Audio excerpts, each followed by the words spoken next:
Ceci est la Martinique, une terre française plantée au milieu des Caraïbes, à plus de 7000 km de Paris, que les brochures touristiques réduisent trop souvent au rhum, aux plages et aux alizés. On l'appelle l'île aux fleurs. On imagine des plages de sable blanc, une eau turquoise, une carte postale éternelle. Mais sous cette beauté apparente se cache une histoire que les dépliants ne racontent jamais. Car la Martinique n'est pas seulement une île magnifique, c'est un paradis qui a été détruit une fois, puis empoisonné une seconde. Le 8 mai 1902, en moins de 3 minutes, une montagne a effacé une ville entière de la carte, tuant environ 30 000 personnes, un cinquième de la population de l'île, alors que les autorités avaient sciemment choisi de ne pas évacuer. Et 70 ans plus tard, un poison chimique interdit ailleurs dans le monde continuait d'être répandu sur ces terres, contaminant les sols pour des siècles et s'infiltrant aujourd'hui encore dans le sang de la quasi-totalité de sa population. Comment un territoire aussi petit a-t-il pu connaître deux catastrophes d'une telle ampleur ? Et comment vit-on aujourd'hui sur une terre à la fois sublime et blessée, française sur le papier, mais si lointaine dans les faits? Avant de poursuivre ce voyage, nous aimerions savoir quelle heure est-il là où vous regardez cette vidéo et de quel pays nous rejoignez-vous? Dites-le nous dans les commentaires. Installez-vous confortablement et laissez-nous vous raconter l'histoire méconnue de la Martinique. Une histoire de volcans et de silence administratif, de sucre et d'esclavage, de poison et de résilience.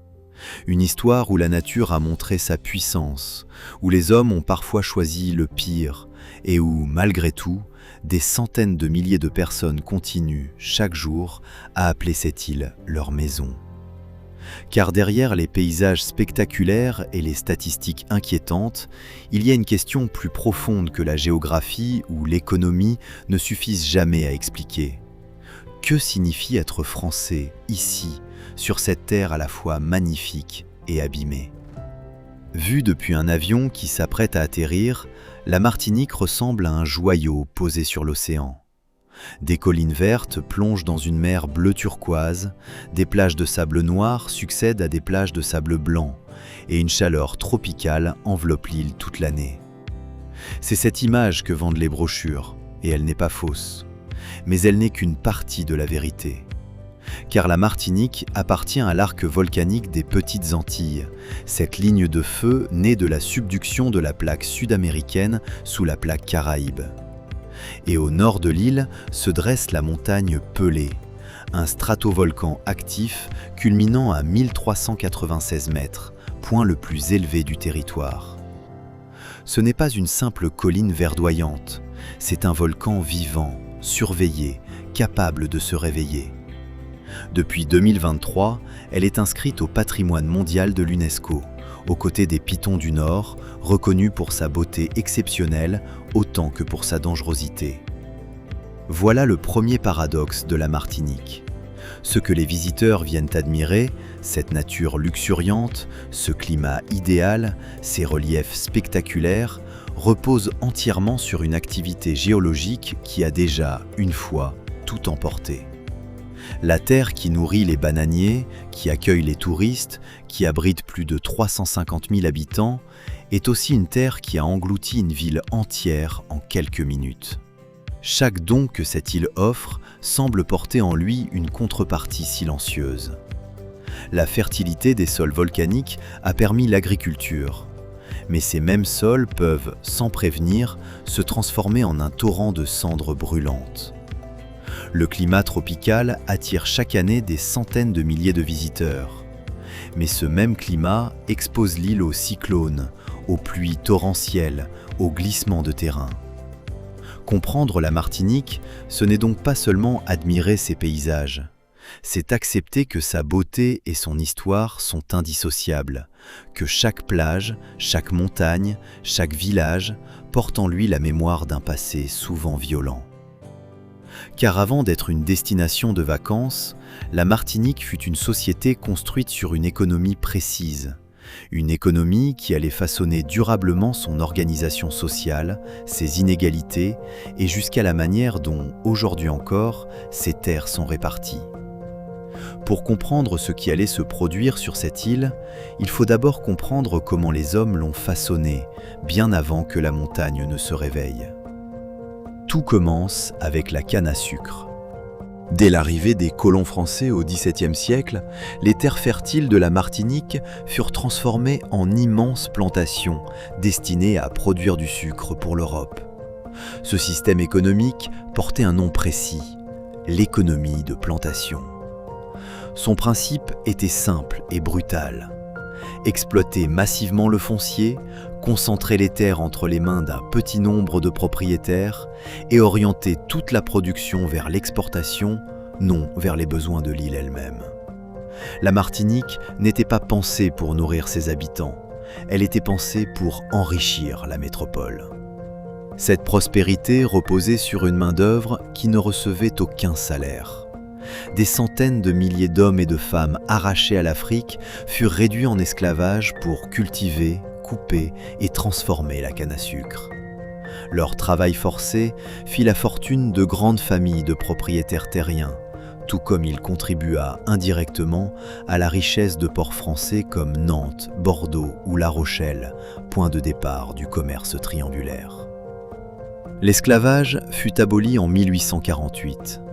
Mais la structure sociale qu'il avait créée ne disparut pas avec lui.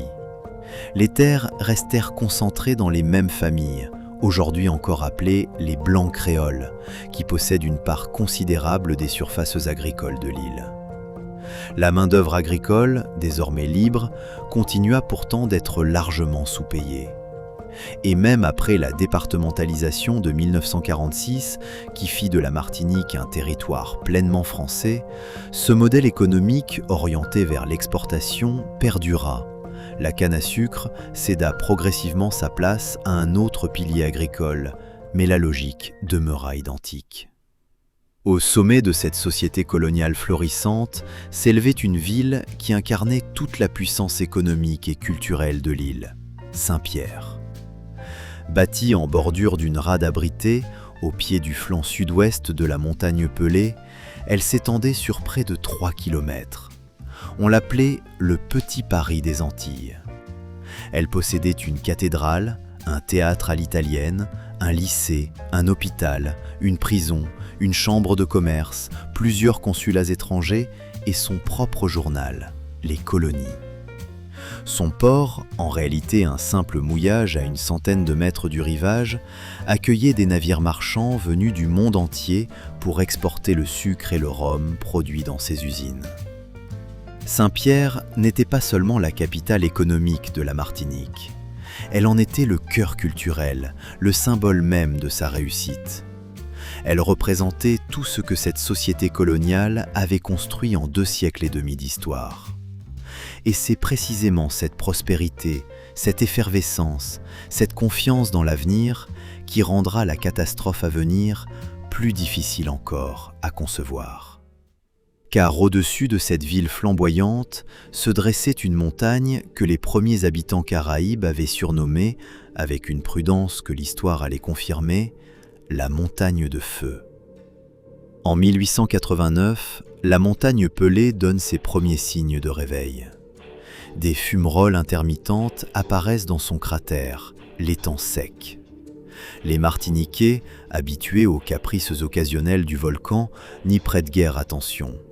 Ce n'est, pense-t-on, qu'une curiosité de plus ajoutée à l'histoire naturelle de l'île. Mais à partir du 25 avril 1902, tout s'accélère. Des séismes se font sentir, des grondements souterrains résonnent. Une pluie de cendres commence à retomber sur Saint-Pierre et ses environs. Une odeur de soufre envahit les rues, perceptible jusqu'à 10 km à la ronde. Dans les ravines qui traversent la ville, des coulées de boue charrient rochers et arbres arrachés au sommet. Les villages du nord, Le Prêcheur, Sainte-Philomène, se retrouvent couverts de cendres. Puis surviennent des scènes presque bibliques. Chassés des hauteurs par l'eau et les cendres brûlantes, des myriades de fourmis venimeuses et de serpents mortels envahissent l'usine Guérin à l'embouchure de la rivière Blanche, puis les rues mêmes de Saint-Pierre. Une cinquantaine de personnes et plus de 200 animaux périssent, mordus ou piqués. Peu après, l'étang sec déborde. Un torrent de boue brûlante ensevelit l'usine Guérin sous plus de 6 mètres de matière, provoquant un raz-de-marée qui inonde les quartiers bas de la ville et coule un navire au mouillage. Malgré ces signaux, une raison politique impose le silence. Le second tour des élections législatives est prévu pour le 11 mai. Les autorités, en pleine campagne électorale, refusent d'envisager une évacuation qui perturberait le scrutin. Le gouverneur Louis Moutet nomme une commission chargée d'évaluer la situation. Mais aucun de ses membres n'a la moindre expérience en volcanologie, et le phénomène qui s'apprête à se produire, la nuée ardente, leur est totalement inconnu. Le 7 mai, cette commission rend un rapport rassurant, estimant que l'éruption à venir ne serait pas plus grave que celle de 1851. Le journal Les Colonies publie son dernier numéro avant la catastrophe, consacré autant à l'éruption qu'aux élections. Le gouverneur revient à Saint-Pierre accompagné de son épouse, précisément pour rassurer une population de plus en plus inquiète. Ce jour-là, un seul navire ose défier l'interdiction d'appareiller. Le capitaine du navire italien Orsolina, menacé d'arrestation par les douaniers s'il quitte le port, leur répond avec une phrase qui deviendra tristement prophétique. « Qui me les appliquera ? Demain, vous serez tous morts. » Il sera le seul parmi tous les navires présents dans la rade à échapper à ce qui allait suivre. Car dans les entrailles de la montagne, la pression atteignait son point de rupture. Le jeudi 8 mai 1902, jour de l'Ascension. Il est 7h52 du matin. Dans le cratère de l'étang sec, une explosion se produit. En quelques secondes, un souffle d'une puissance inouïe déchire l'air, suivi d'une onde de choc atmosphérique qui se propage à plus de 450 mètres par seconde. Puis, en 3 minutes seulement, un nuage pyroclastique surgit du volcan. C'est la nuée ardente. Une émulsion brûlante de gaz, d'eau et de roches en fusion portée à une température proche de 1000 degrés. Bloquée vers le nord et l'est par le relief, elle emprunte la brèche de l'étang sec, suit le tracé de la rivière Blanche et déferle sur Saint-Pierre à plus de 500 km/h. En moins de 2 minutes, la ville n'existe plus. Le petit Paris des Antilles, sa cathédrale, son théâtre, ses rues animées, tout est englouti. Un panache noir en forme de champignon s'élève à plus de 4 km au-dessus du volcan, visible à plus de 100 km à la ronde. Dans la rade, les navires marchands prennent feu les uns après les autres. Le bilan est effroyable, environ 30 000 morts. 1/5 de la population totale de l'île disparut en l'espace de quelques minutes. C'est la catastrophe la plus meurtrière du XXe siècle en France, et l'éruption volcanique la plus meurtrière au monde depuis celle du Krakatoa en 1883. Le gouverneur Louis Moutet et son épouse, venus pourtant rassurer la population quelques jours plus tôt, périssent eux aussi dans la catastrophe. Dans cet effondrement total, seules 3 personnes survivent à l'intérieur de la zone détruite. Louis-Auguste Siparis, un ouvrier de 27 ans, enfermé dans le cachot de la prison pour une rixe.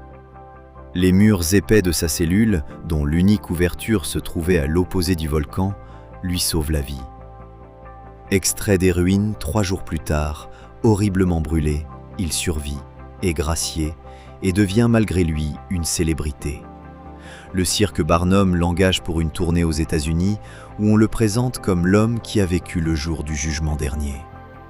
Il devient ainsi le premier artiste noir célèbre du monde du spectacle américain. À ses côtés, 2 autres rescapés. Léon Compère-Léandre, un jeune cordonnier protégé par les murs épais de sa maison à la lisière de la zone ravagée, et une petite fille, Avivra Daïfril, qui échappe à la mort en se réfugiant dans une grotte marine avant d'être recueillie en mer plusieurs jours plus tard. Cette catastrophe naturelle était inévitable, mais son ampleur humaine, elle, ne l'était pas.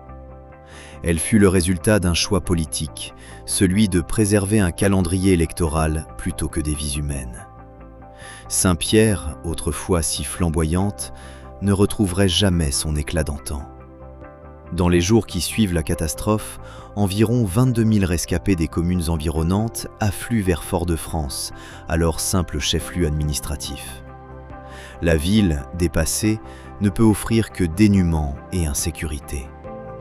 Une partie de la population sinistrée est relogée ailleurs sur l'île, sur la côte atlantique ou dans le sud.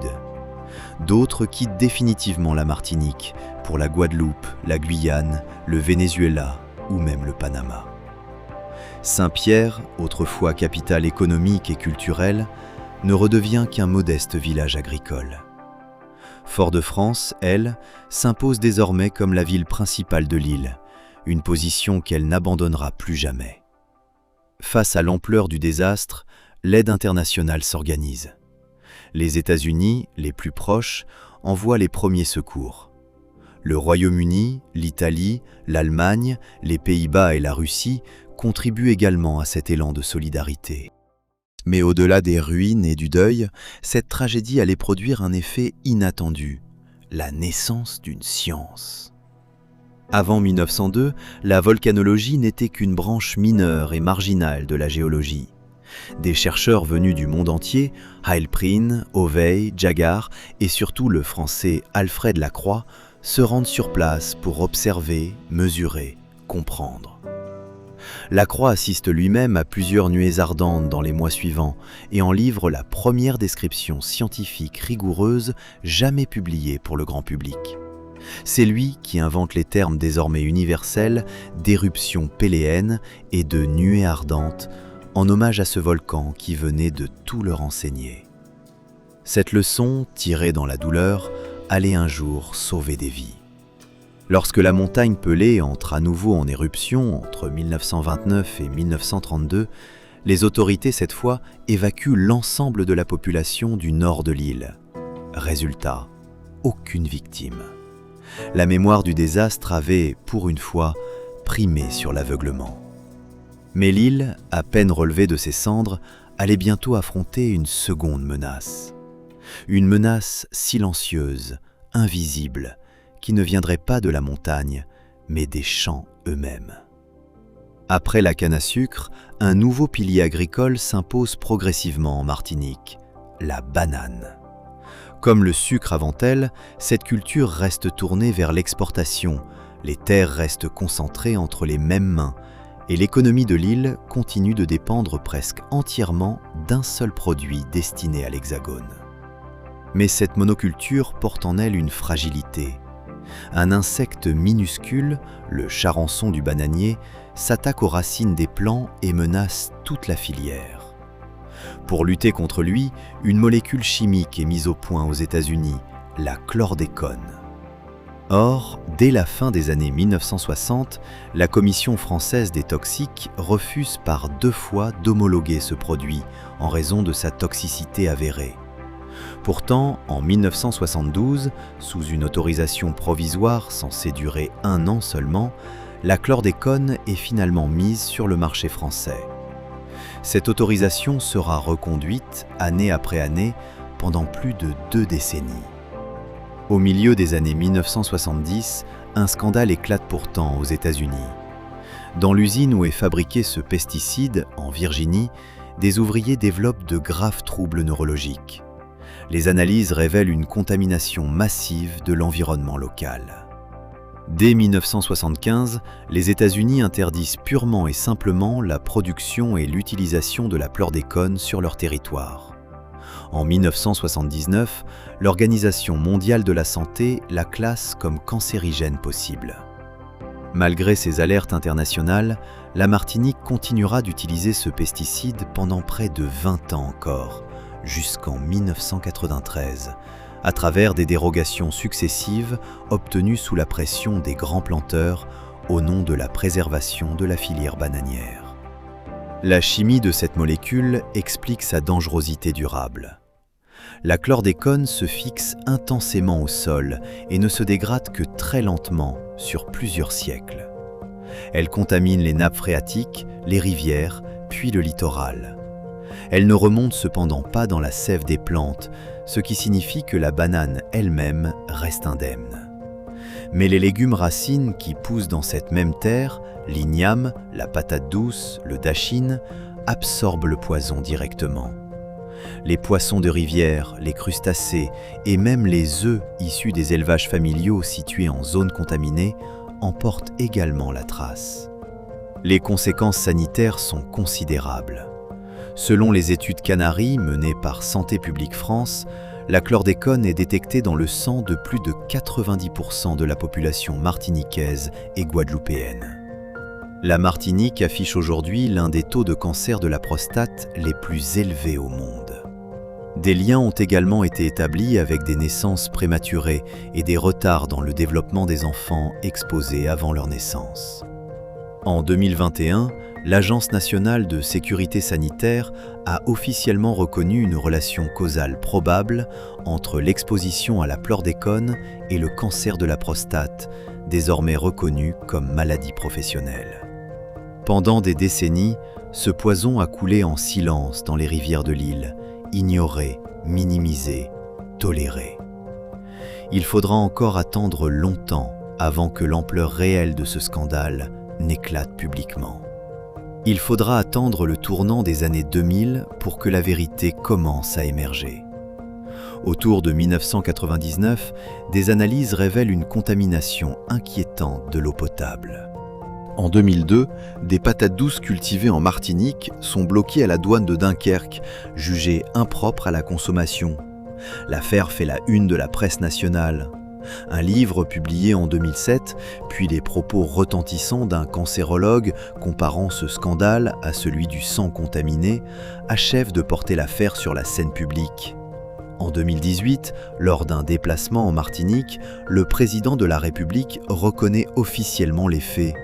Il évoque un scandale environnemental né d'un aveuglement collectif et affirme que l'État doit prendre sa part de responsabilité. Des mots forts, mais qui tardent à se traduire en actes. Un fonds d'indemnisation est créé en 2020. Pourtant, ces conditions d'accès restent si restrictives que seule une poignée de dossiers, quelques centaines à peine, obtiennent une décision favorable après des années de procédure. Sur le plan judiciaire, l'attente se prolonge indéfiniment. Après plus de 16 années d'instruction, la justice prononce en 2023 un non-lieu dans cette affaire. Ce non-lieu est confirmé en appel en juin 2026. Plus de 500 parties civiles décident alors de se pourvoir devant la Cour de cassation, refusant de considérer l'affaire comme close. Cette lenteur nourrit un profond sentiment d'injustice et de défiance envers l'État. Une phrase, souvent répétée par les habitants des Antilles, résume ce ressenti avec une clarté brutale, celle d'être des Français entièrement à part, plutôt que des Français à part entière. Car ce qui aurait été inconcevable dans les vignobles de Bourgogne ou les vergers d'Occitanie a été toléré ici, sur cette terre lointaine, pendant plus de 20 ans. Aujourd'hui encore, les sols contaminés attendent une dépollution que personne ne sait chiffrer dans le temps, et les victimes attendent une reconnaissance pleine et entière de leurs préjudices. C'est sur cette terre à la fois volcanique et empoisonnée, façonnée par deux catastrophes séparées d'un siècle, que vivent aujourd'hui les Martiniquais. Aujourd'hui, la vie en Martinique suit un rythme qui semble loin des tragédies du passé. À Fort-de-France, les rues s'animent dès le matin, les marchés colorés s'installent et la mer reste omniprésente dans le quotidien de chacun. Mais cette île française, département à part entière depuis 1946, doit composer avec une réalité économique exigeante. Presque tout doit être importé depuis l'Hexagone ou l'étranger, ce qui maintient un coût de la vie particulièrement élevé pour ses habitants. Derrière cette vie apparemment paisible, les chiffres racontent une autre histoire, plus inquiétante. Au 1er janvier 2025, la Martinique compte environ 355 500 habitants, mais sa population diminue, année après année, depuis maintenant 5 années consécutives. Sur la dernière décennie, l'île a perdu environ 25 400 habitants, l'équivalent de 2 communes entières disparues de la carte démographique. La Martinique enregistre aujourd'hui la baisse des naissances la plus forte de toutes les régions françaises. Son taux de fécondité, inférieur à celui de la France hexagonale, est désormais le plus faible de tous les départements et régions d'outre-mer. Dans le même temps, l'île détient depuis 3 années consécutives la plus forte proportion de personnes âgées de 60 ans ou plus de toute la France. Cette situation démographique s'explique en grande partie par l'exode des jeunes. Chaque année, une part importante de la jeunesse martiniquaise quitte l'île pour poursuivre des études supérieures ou chercher un emploi qualifié qui n'existe pas localement en nombre suffisant. Beaucoup d'entre eux ne reviennent jamais s'installer durablement sur leur île natale, faute d'opportunités professionnelles à la hauteur de leurs ambitions. Le marché du travail reflète cette même fragilité. Le taux de chômage se stabilise à 13% de la population active, soit 5 points de plus que sur le continent. Chez les jeunes de 15 à 29 ans, ce taux grimpe à 33%, plus du double de la moyenne nationale. Près d'un jeune sur 4 en Martinique n'est aujourd'hui ni en emploi, ni en études, ni en formation. Une proportion presque 2 fois supérieure à celle observée dans l'Hexagone. En 2025, l'économie de l'île traverse également une période de ralentissement marqué. L'activité économique recule, tirée vers le bas par un secteur de la construction en forte baisse et par un emploi salarié qui continue de se contracter. Seuls certains secteurs résistent, notamment le tourisme de croisière, en nette progression. Derrière chacun de ces chiffres se cache une réalité humaine profondément concrète.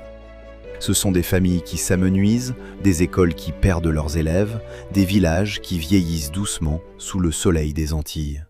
Et pourtant, malgré cette érosion démographique, malgré les cicatrices laissées par l'histoire, une grande partie de la population choisit encore, chaque jour, de rester. La Martinique n'est donc pas simplement une île aux fleurs. C'est une terre qui a été détruite une fois par le feu, puis empoisonnée une seconde fois par la main des hommes.